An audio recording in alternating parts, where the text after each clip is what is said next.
পেছনের এই উন্নতির রহস্যটা কি? আসলে লাস্ট যতগুলি টুর্নামেন্ট খেলছি চেষ্টা করছি নিজের 100% দিয়ে নিজের বেসিকগুলি মাঠে প্রপার ইউটিলাইজ করার চেষ্টা করছি। তো ওইভাবে স্পেসিফিক বলতে গেলে অনেক লম্বা হয়ে যাবে, লম্বা করতে চাই না। অফ সিজনে কাজ করছি।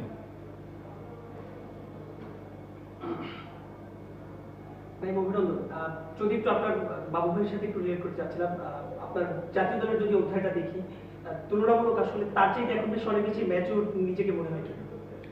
অবশ্যই আপনি 3 বছর 4 বছর আগে যেরকম ছিলেন, এখন তো এতদিন ক্রিকেট খেলার পর তো অবশ্যই নিজের ম্যাচুরিটি লেভেলটা পরিচয় দিতে হবে। তো এতদিন পরে তো অবশ্যই এখন পরিপূর্ণ, আলহামদুলিল্লাহ।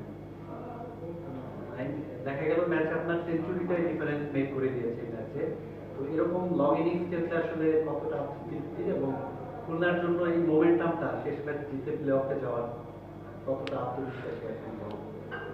দেখেন, এমন সিচুয়েশনে ম্যাচটা জিতানো ছাড়া আর কোনো অপশন নেই আমাদের কাছে। যেহেতু 2টা ম্যাচ, তো ম্যাচে ভালো কিছু কন্ট্রিবিউশন করতে পারছি, এটার জন্য ভালো লাগতেছে। আর যেহেতু আমরা অনেক নিচের দিকে, উপরে উঠতে হলে 2টা ম্যাচই জিততে হবে, তো ওইটাই প্ল্যান ছিল যে বেসিক প্ল্যানে যত টিমরে যত ডেপথে নেওয়া যায়।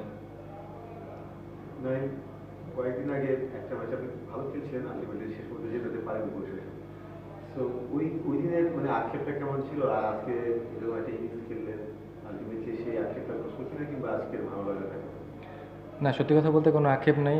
চেষ্টা করতেছিলাম এক টুর্নামেন্টের ফার্স্ট ডে থেকে স্টার্ট করছি যে আমি যে ফ্লোতে খেলতে চাই ওই ফ্লোটা যেন কন্টিনিউ করতে চাই। আপনি দেখবেন ম্যাক্সিমাম ম্যাচে, আমি 2টা ম্যাচ বাদে ম্যাক্সিমাম ম্যাচে আমি স্টার্ট পাচ্ছিলাম। হয়তো 2-3টা একটু লম্বা হয়েছে। এরপরে আমি যেটা চাচ্ছিলাম যে লম্বা ইনিংস, অ্যাজ এ ওপেনার আপনি যখন টিমকে একটু ভালো কিছু দিতে পারবেন, 70-80 দিতে পারবেন, তখন একটা টিমের জন্য ইজি হয়ে যায়। তো ওরকম কোনো খারাপ লাগা কাজ করতেছিল না। আমি যেভাবে স্টার্ট করতে চাচ্ছিলাম ওইটা মাঠে হচ্ছিল, কিন্তু লম্বা করতে পারতেছিলাম না। ওই জিনিসটা নিজের ভিতরে চাচ্ছিলাম যে লম্বা করি, লম্বা করি। এমন না যে কোনো আত্মতৃপ্তিতে ভুগতেছিলাম, এরকম কোনো কিছু না। আপনার তো নিশ্চয়ই একটা প্রত্যাশা ছিল টুর্নামেন্টে গিয়ে আর কি, সেঞ্চুরি করলেন, এ পর্যায়ে এসে আপনার কাছে মানে কি মনে হচ্ছে, আপনি কি আপনার প্রত্যাশার জায়গাটা পূরণ করতে পারছেন?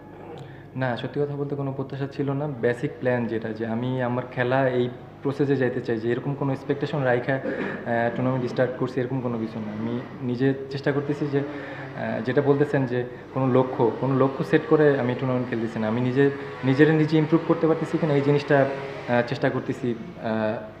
নিজের সাথে নিজের চ্যালেঞ্জ, যে আমি এই জিনিসটা ইমপ্রুভ করতে চাইছি, এটা কি হয়েছে কিনা।